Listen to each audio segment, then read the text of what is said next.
Contempt of court കൊടുത്തത്.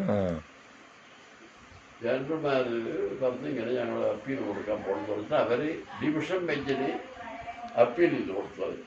ഞാൻ single ബെഞ്ചിൽ എനിക്ക് ഓർഡർ വന്നു തിരിച്ചെടുക്കാൻ. റെയിൽവേ ഡിവിഷൻ ബെഞ്ചിൽ ഫയൽ ചെയ്തു അപ്പീൽ.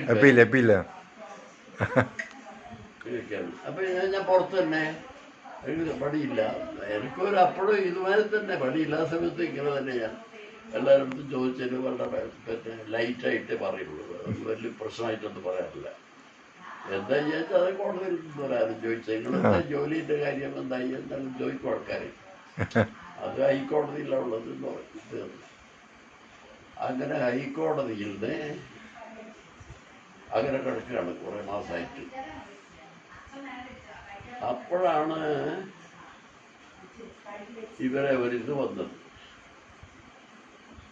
ഗവൺമെൻറ്റിൻ്റെ ഒരു പിന്നെ റിവ്യൂ വന്നത്. പൊതുവെ കേന്ദ്ര ഗവൺമെൻറ് റിവ്യൂ വന്നു. പിരിച്ചുവിട്ടവരിൽ കുറേ ഇങ്ങനെ പ്രശ്നങ്ങൾ യൂണിയനും അതും ഇതൊക്കെ കോടതി ജഡ്ജ്മെൻ്റൊക്കെ വന്നപ്പോൾ അവരിങ്ങനെ റിവ്യൂ ചെയ്തപ്പോൾ ആരെയൊക്കെ പിരിച്ചുവിട്ട് എന്നെല്ലാം നോക്കി അങ്ങനെ പരിശോധിച്ചു. അവരുടെയൊക്കെ ഹിസ്റ്ററി, സ്പെഷ്യൽ ബ്രാഞ്ച് റിപ്പോർട്ട് എന്താ പറയുന്നത്, അവരുടെ ജോലി സംബന്ധമായിട്ടുള്ള റെക്കോർഡ് എന്താണ്, ഇതെല്ലാം പരിശോധിച്ചപ്പോൾ 1-2 ആളെ ഈ ഡിവിഷനിലുള്ളവരെ തിരിച്ചെടുക്കേണ്ട ആൾക്കാർ അവർ തീരുമാനിച്ചു.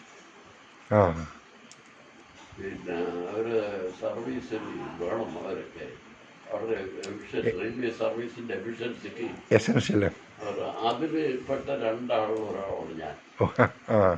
അവിടെയുള്ള ഓഫീസർമാരൊക്കെ എഴുതി, അവർക്കൊക്കെ എന്നെ അറിയാം ക്ലോസ് ആയിട്ട്, എല്ലാവരും അവരിവിടുന്ന് എഴുതി സ്ട്രോങ് ആയിട്ട്. ഇങ്ങനെ PV രാമദാസ് എന്ന് പറഞ്ഞാൽ റെയിൽവേക്ക് അയാളൊരു അസറ്റാണ്. ഇവരെഴുതി, ഇവർക്ക് എഴുതാനെന്താ, അയാൾ പെർഫോമൻസ് എല്ലാം വളരെ സാറ്റിസ്ഫാക്ടറി ആണ്, നോൺ കറപ്റ്റാണ്, എഫിഷ്യൻ്റാണ്, ഓണസ്റ്റാണ്, പങ്ക്ച്വലാണ്, നല്ല റിപ്പോർട്ട്, മറ്റേ വളരെ കപ്പാസിറ്റി ഉള്ള ആളാണ്, വളരെ വിവരമുള്ള ആളാണ്. അവർ റെക്കമെൻഡ് ചെയ്ത് പിന്നെ അങ്ങനെ ചില കേസുകൾ പൊളിറ്റിക്കലായിട്ട് ഡിസിഷൻ ഉണ്ടത് കുറച്ച് ആൾ എടുക്കാൻ വേണ്ടി തീരുമാനിച്ചു. അതിലൊന്ന് ഞാനാണ്.